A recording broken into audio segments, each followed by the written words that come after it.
गायत्री उपासना की सिद्धियाँ। शेखावटी नामक प्रांत में एक कस्बा है, लक्ष्मणगढ़। यहाँ पंडित विश्वनाथ जी गोस्वामी एक जाने माने गायत्री उपासक हो गए हैं। 1927 विक्रम संवत में वे जन्मे और विक्रम संवत 1987 में 60 वर्ष की आयु में उनका स्वर्गवास हो गया। एक संस्कारवान मारवाड़ी सारस्वत ब्राह्मण परिवार में उनका जन्म हुआ। पहली पत्नी के निधन के बाद दूसरा विवाह हुआ। जब दूसरी पत्नी का भी देहावसान हो गया तो उन्हें गहरे आघात से वैराग्य उत्पन्न हुआ। एक समय भोजन, भूमि पर शयन और न्यूनतम वस्त्रों से देह ढकने का क्रम उनका चला, जो अंत तक जारी रहा। गायत्री के 3 पुरस्चरण उन्होंने किए, 2 तो विधिवत समाप्त हो गए, तीसरा चल ही रहा था जब उनका देहांत हुआ। इसी तीसरे पुरस्चरण की अवधि में यह देखा गया कि नित्य संध्या वंदन के बाद जब वे गायत्री जप में तल्लीन होते थे तो उस समय एक लंबा काला नाग आता था और अपना फन फैलाकर उनके आसन से करीब 1 मीटर दूर बैठ जाता था। जैसे ही गोस्वामी जी मंत्र जप पूर्ण कर विसर्जन मंत्र बोलकर उठते, वह नाग चला जाता था। यह दृश्य भक्तों और दूसरे लोगों ने कई बार देखा। सर्प के इतना समीप होने पर भी साधक विश्वनाथ जी तनिक भी विचलित हुए बिना प्रशांत गंभीर मुद्रा में ध्यान एवं जप का क्रम जारी रखते थे। गायत्री माता की ही शक्ति संभवतः इस रूप में उन्हें दर्शन संरक्षण देते आई है। इन्हीं गोस्वामी के आशीर्वाद के फलस्वरूप सीकर का एक भक्त वीरावत, जो पहले नितांत सामान्य आर्थिक स्थिति का था, बहुत वैभव संपन्न एवं समृद्धशाली हो गया। उस परिवार के सदस्य तब से गोस्वामी जी को ही अपना कुलगुरु मानते हैं और अपने कुल के छोटे बालकों के मुंडन संस्कार बराबर उनकी समाधि पर करते हैं। संकटों के समय उन्हीं गोस्वामी जी की ही मनौती यह परिवार करता है और उन्हीं में विश्वास रखकर अपनी मनोकामनाओं की पूर्णता पाता है। इसी प्रकार अनेकानेक अन्य लोगों को भी उनके आशीर्वाद के कारण प्रत्यक्ष भौतिक एवं आंतरिक लाभ मिले हैं।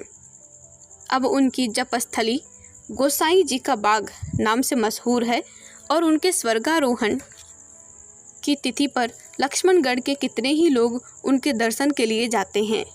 गोस्वामी जी 12 वर्षों तक मात्र दूध और फलों के आहार पर ही रहे थे।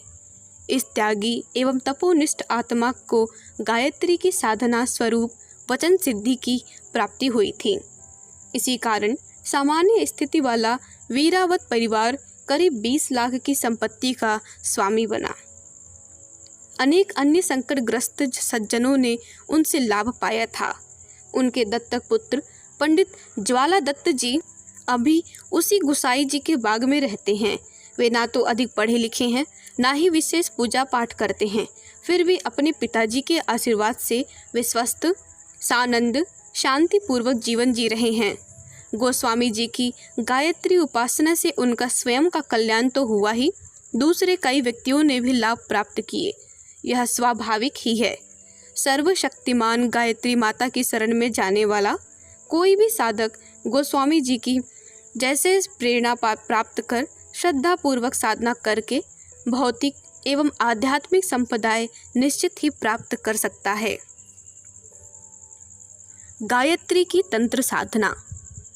महात्मा शुभानंद जी एक अच्छे बंगाली महात्मा थे। उनका स्वर्गवास 65 वर्ष की उम्र में हुआ था। उन्होंने अंग्रेजी, संस्कृत और बंगाली भाषाओं का उत्तम ज्ञान था।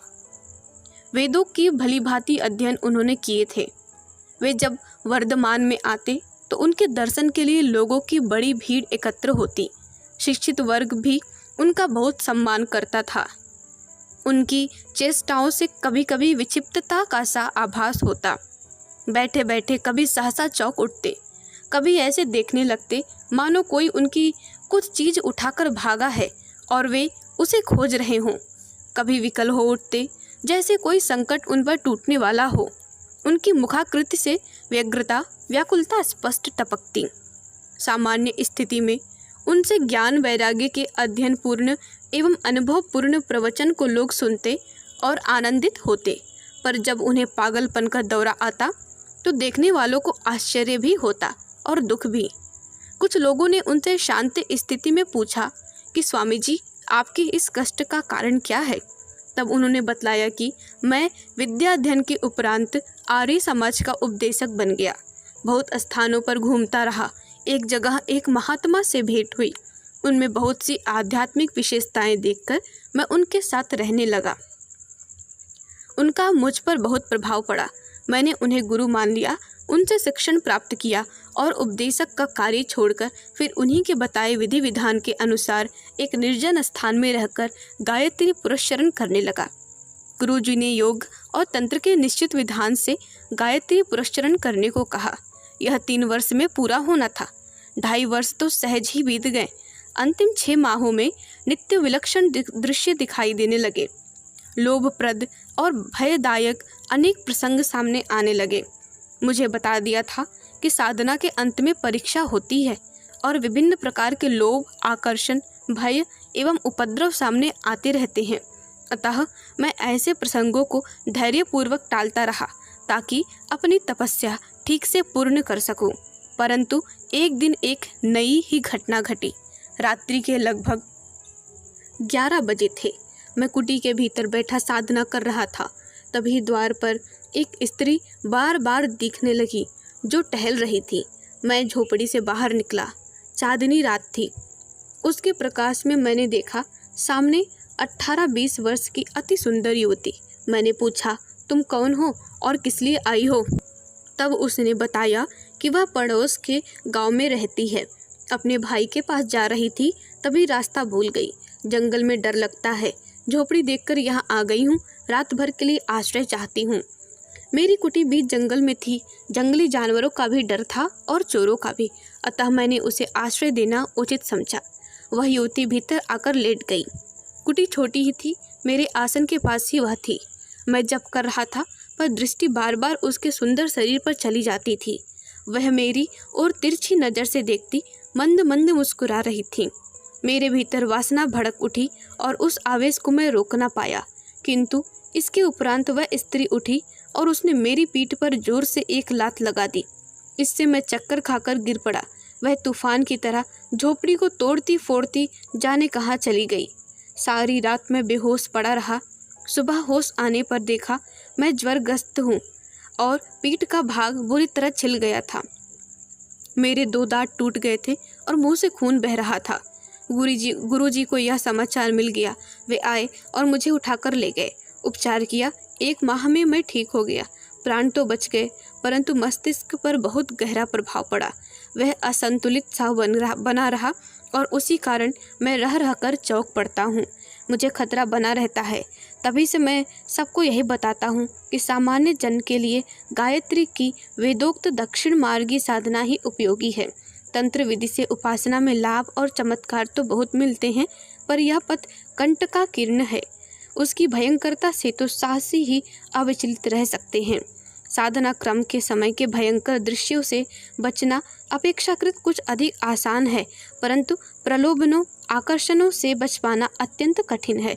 फिर थोड़ी सी भूल होने पर इस पथ के पथिक को प्राण खोने पड़ सकते हैं। इसलिए तंत्र की अपेक्षा योग मार्ग सरल एवं उत्तम है। इसमें भले ही धीरे धीरे उन्नति होती है, पर जितनी भी प्रगति होती है वह अधिक अस्थायी होती है और इस मार्ग में डर तथा हानि नहीं है, लाभ ही लाभ है। पूर्व जन्मों का ज्ञान। घटना लगभग 150 वर्ष पुरानी है। जयपुर के बूढ़ा देवल गांव में दधीची वंश के दाहिवा परिवार में एक बच्चे का जन्म हुआ। उसका नाम विष्णुदास ब्रह्मचारी था। वह 8 वर्ष की आयु से ही गायत्री उपासना में प्रवृत्त हुआ तथा आगे चलकर एक महान गायत्री उपासक के रूप में प्रख्यात हुआ। विष्णुदास परिवार की स्थिति ठीक न होने के कारण चिंतित रहा करते थे। भला माँ से क्या छिपा था। एक रात माँ गायत्री ने स्वप्न दिया कि अमुक स्थान पर जमीन में धन गड़ा है, अपनी आवश्यकता अनुसार खोद कर निकाल लो। ब्रह्मचारी जी माँ की आज्ञा मानकर निर्देशित स्थान को खोदने लगे। नित्य खोदकर धन निकालते तथा अपने आसन के नीचे रख देते थे। उनकी माँ भी साथ ही रहा करती थी। उनकी माँ को शंका हुई कि पुत्र कुछ करता तो नहीं, फिर धन कहाँ से आता है। इसलिए उन्होंने एक दिन आसन उठाकर देखा।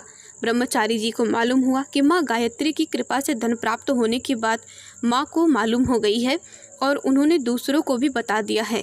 उनको बड़ा दुख हुआ। वे पुष्कर नामक स्थान पर जाकर गायत्री का विशेष जप करने में प्रवृत्त हो गए। पुष्कर की एक झोपड़ी में उन्होंने गायत्री पुरस्चरण शुरू किया। इस प्रकार 24-24 लाख के 3 पुरस्चरण किए, फिर भी उनको कोई विशेषता दृष्टिगोचर नहीं हुई। उन्होंने समझा कि उनका तप व्यर्थ गया और स्वयं दुखी होने लगे। एक दिन उन्होंने देखा कि उनके पीछे 3 बड़ी बड़ी चिताएं जल रही हैं और आकाशवाणी हुई कि जन्म जन्मांतरों में तुमने 3 ब्रह्म हत्याएं की थी, जो इस तप के प्रभाव से निर्मूल हो गई। आगे बढ़ो, अब सिद्धि प्राप्त होगी। अब नए उत्साह के साथ फिर गायत्री तप में लग गए। तप के तेज से सर्वत्र उनकी कीर्ति फैल गई। बड़े बड़े राजा उनकी झोपड़ी की धूल सिर पर लगाने लगे। जयपुर और जोधपुर के महाराजा स्वयं उनकी सेवा में उपस्थित होने लगे। उदयपुर के महाराजा ने अपने यहाँ उनको बुलाने का भारी आग्रह किया। तब ब्रह्मचारी जी ने कहा, हमारे पुरस्चरणों की पूर्णाहुति ब्रह्मभोज, दक्षिणा आदि से नहीं हुई है, इसलिए हम कहीं नहीं जा सकते हैं। महाराज ने स्वयं पूरा करने का वचन दिया और ब्रह्मचारी जी को जयपुर ले गए। उदयपुर में उनका शाही स्वागत किया गया और पुरस्चरण की पूर्णाहुति का सब कार्य आनंद के साथ संपन्न किया गया। ब्रह्मचारी जी की आज्ञा से महाराज ने और भी अनेक धार्मिक कार्य संपन्न किए। महाराज के कल्याण के लिए, दोषों और पापों के निवारण के लिए ब्रह्मचारी ने काल पुरुष का दान नामक एक उल्लेखनीय कृत्य कराया। सुवर्ण आदि 8 धातुओं नवरत्नों से एक काल पुरुष की मूर्ति बनवाई। उसकी शास्त्रोक्त विधि से भूत शुद्धि और प्राण प्रतिष्ठा की। कहा जाता है कि जो कोई ब्राह्मण कालपुरुष की मूर्ति का दान लेने आता था, उसको मूर्ति स्पष्ट दान न लेने के लिए संकेत करती थी। परिणाम स्वरूप उसे लेने के लिए कोई तैयार नहीं हुआ। अंत में जिसका वंश कई पीढ़ियों से गायत्री का परम उपासक था, ऐसा एक ब्राह्मण दान लेने के लिए तैयार हुआ। उसने जैसे ही मूर्ति दान ली, उसका शरीर काला पड़ गया। उसने मूर्ति का सब धन और अपनी संपत्ति दान में दी, तब उसके शरीर की कालिमा दूर हुई, किंतु जिस हथेली पर दान लिया था वह जल गया। 3 गायत्री पुरस्चरण करने के बाद हथेली की कालिमा भी चली गई। महाराज के कल्याण के लिए इस ब्राह्मण को इतना कष्ट सहना पड़ा। उसके लिए महाराज सदा उसके प्रति कृतज्ञ बने रहे और उसके परिवार को सदा सहयोग करते रहे। ब्रह्मचारी जी के तप के प्रभाव से असंख्यों का कल्याण हुआ। वे ब्रह्मनिष्ठ और गायत्री उपासक बनने के लिए प्रयत्नशील रहे हैं। उनके प्रभाव और उपदेश से कई ब्राह्मणों ने गायत्री की शरण ली और परम कल्याण का लाभ प्राप्त किया। धन्यवाद। ओम शांति। क्रमशः हमारे YouTube चैनल को सब्सक्राइब करें और बेल आइकन को दबाकर ऑल पर क्लिक करें ताकि नोटिफिकेशंस आपको मिलती रहें।